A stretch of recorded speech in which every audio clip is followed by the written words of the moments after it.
Canyon, what's it like being a white Muslim in America? Well, when I'm in America, depends on where you are. Muslims are growing rapidly. So even in America, there's so many Muslims. For me, I think it's not really weird. I think if you're a woman and you choose to wear a hijab, it's completely different because you immediately show the world you're a Muslim, and then anybody who has a stigma with that, they might have their opinions. But for me, most people don't know I'm a Muslim unless it comes up in a conversation. So I don't see any impact. And then the UK, at this point, the UK is like a Muslim country. So like where I am in the UK, I swear 50% of people here are Muslim. It's not too weird. And why do you think Islam is the fastest growing religion in the world? So a belief why I think Islam is the fastest growing religion is it's the most welcoming religion and people set a better example. So I make a lot of videos criticizing Christianity, and it's not because I hate Christianity. My problem with Christianity is if all of the Christians actually followed their religion, it would be great and it would solve a lot of the problems. We just have so many people in today's society that are Christian by name, not Christian by act, right? So it's like saying you're a Christian, but then literally not following any of the religion doesn't make you a Christian. So I think for young people specifically, anybody, they want to go find a religion. There's more vocal practicing Muslims than more vocal practicing Christians, right? So it does become a volume game, right? If you have more people who it's like, okay, I go here, there's a bunch of Muslims, I get enveloped in their culture, I get enveloped in their teachings, it's going to make me interested in learning about it. And the amount of vocal practicing Christians seems to just becoming less and less. I think recently, the last 4 years with everything that's going on in the world, I think there has been an insurgence of people being more vocal about it. But previously it's been declining a lot. So I think more people are attracted to Islam just because they can very clearly see what the religion is, right? So it's like Islam, there's sectors in Islam, right? There's like Sunni Muslims, there's Shia Muslims, and it can get a little confusing there. But really, the mass majority, like 85% of all Muslims, follow the exact same religion. And then the other 15%, it's like slight variations. But with Christianity, there's you got Orthodox, you got Mormon, you got Lutheran, so many things. So I think, once again, if someone's trying to find their religion, they're like, Islam, one simple religion, Christianity, bunch of different variations, and they all actually heavily disagree with each other, right? Like a lot of the Christian denominations really disagree with each other. So I think that's one of the things is people need a easy to understand religion, and the more complex things get, the more people get turned away. Yeah, one thing that fascinates me about the Quran and Islam is that the book is still read in the language that it was written in 1400 years ago. So there's been obviously when we read it in English, there is a little bit of lost in translation because Arabic is such a complex language. But that's one of the things that it's still in its original format, whereas the Torah, I'm assuming, was written in Hebrew and is still written in Hebrew. But, the Bible, it was written in Aramaic. Was it written in Aramaic? Aramaic. Yeah. Yeah, so it's been translated, and obviously you lose so much. How's your Arabic, by the way? Are you learning Arabic? I've gone the attempt of learning Arabic many times, but then it gets pushed off in terms of priorities. So I could not hold a conversation in Arabic. Yeah, it's a difficult language to learn for sure. Have you faced any prejudice? Like, have you ever met anyone, and probably this would happen in the States, where you tell them you're Muslim and they've just treated you different? Or have you ever had contact with somebody that just was prejudiced against you being a white Muslim? Never in person. So if you saw the messages I get on social media, most people would not be able to handle the amount of hate, as I get a lot of hate messages. But that's from people who have their own issues. Side note, if anybody's hating on you, it's because what you're saying is exposing something in their life that they're uncomfortable about. So you should never worry about anybody's opinions. In person, I've never once in my life had anybody say or do anything negative to me because I'm a Muslim. And this is one of my firm beliefs, is that the best thing that you can do, dawah. So dawah in Islam is spreading the message, right? And I think the best dawah that a Muslim can do is being the best Muslim they can possibly be. Because what's going to happen is if I meet someone and I talk to them for 15 minutes and I'm a great person and I'm kind and they are like, oh, this is a cool person. And then 15 minutes into the conversation, they find out I'm a Muslim.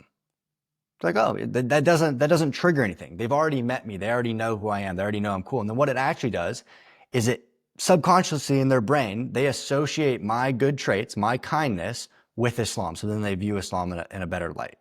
So I've met a lot of people, like everybody I work with is a non-Muslim, knows I'm a Muslim. Like 98% of my friends are non-Muslim and they all know I'm Muslim. I have a lot of friends who are Christian. Like it never comes up. And even back home in your small town? Like I go, yeah. Everybody from my high school, I've seen a couple people unfollow, but everybody from my high school like follows me on social media.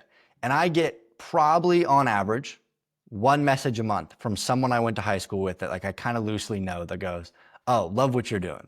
Love what you're doing. While I'm like hardcore spreading Islam, like, you know, and they don't have a problem with it. And I think what it is people, this isn't Islam, but people have a problem with religion when they don't like the person, right? So if you're just an annoying person or a person that has no credibility or whatever it is, and then you like talk about religion, a lot of people are like, oh, you know, this guy in religion. It goes back to they're using religion as this because they've got nothing else going on for them, right? And I'll try to say this in the most non-egotistical way, but I have plenty of other stuff going on for me, right? So it's like these people don't see this as oh, Canyon's gone down this whole thing and now he's a Muslim and we used to know him in high school. It's just another one of the things, right? It's like if you meet someone and you have a conversation with them and just like the only thing about you is you're a radical religion person, well, then yeah, fair play to them, they'll get turned off. But if you meet someone and you have your interests, you have your job, you have your family, you have all these things about you, and one of those things about you is that you're a Muslim or is that you're a Christian, most people don't have a negative connotation. So it brings us to the next thing where social media is dividing us because we feel that we can say whatever we want on social media to someone, we can insult someone. And the problem is those people that feel they can say anything, they get amplified because hate spreads on social media. So then we think, oh, everybody's like this. Everybody hates on this person. Like everybody hates Muslims, or everybody hates Christians, or everybody hates whites, everybody hates blacks, because they're hating. But then when you get in person, the people online are like 0.0001% of people. That doesn't exist, right? So everyone has this image in their head that all this negativity on social media is everywhere. I've never had a negative interaction in my entire life with anything related to anything religion. It's funny because this podcast is for a Western audience about the East. I'm trying to basically build bridges through storytelling, through connection. But one thing that I've wanted to avoid is religion and politics, because everyone is very opinionated. Everyone has their own opinions about religion and politics. And usually you can't convince anyone to change their mind about it. And that actually does the opposite. But I think having somebody like you, it kind of delivers the message in a softer blow. And this is why, you came across my feed on TikTok with that viral post of yours that said that you can prove why Islam is the right religion in a few seconds. And I was like, you know what? I think for a Western audience, especially, there are some people, like you said, you had never met a Muslim, right, before you traveled. And I think that's still the case. So that's why I'm really just excited to have you talk about Islam, because it's more of like, you're more like what's the word? Like, a neutral, it's a neutral place. You know what I mean? Yeah. So thank you again. That's something I try to pride myself in, is being a very neutral person. And I think you are right. It's easier to hear a message from someone that can relate to you on other aspects. So, right, if you had someone on here, this is like, let's say the most stereotypical brown Muslim dude with a huge beard, a white hat, and white robes. Like it's too extreme for some people to be able to like handle. And then the reality is, what people need to understand is that we're all humans, and being human, it's completely okay to disagree. Like we can disagree politically, we can disagree religiously. We don't have to like each other, and that's fine, right? We just don't have to hate each other. So an important thing is, I have made some videos like hating on America for niche. You can't add nuance to short form content, right?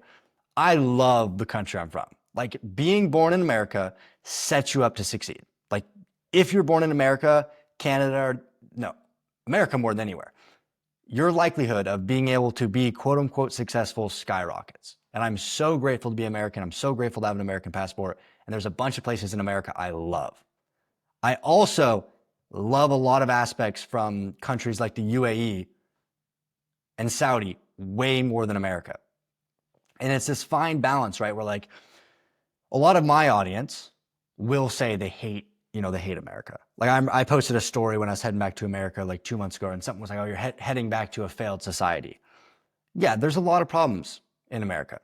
I still love the place. So I think when talking about that message, right, it's really important to hear it. Like my message of, my message isn't become a Muslim. Like if I had to have a message, just chill out. Life's not that serious, bro. Calm down.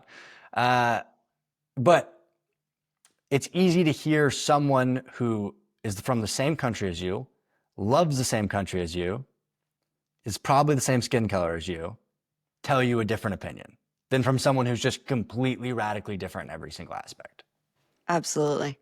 And one thing that you mentioned that is so obvious to people like me and you is that we're all humans. There's a reason that my podcast is called One in Tribe. We all come from the same tribe, which is the human tribe. And it's so sad that in 2025, we still have to tell people that Arabs and Muslims are human beings. And again, this is why I've created this podcast, because the Western media has done an excellent job of creating a narrative that Arabs and Muslims are bad people. And that couldn't be farther from the truth.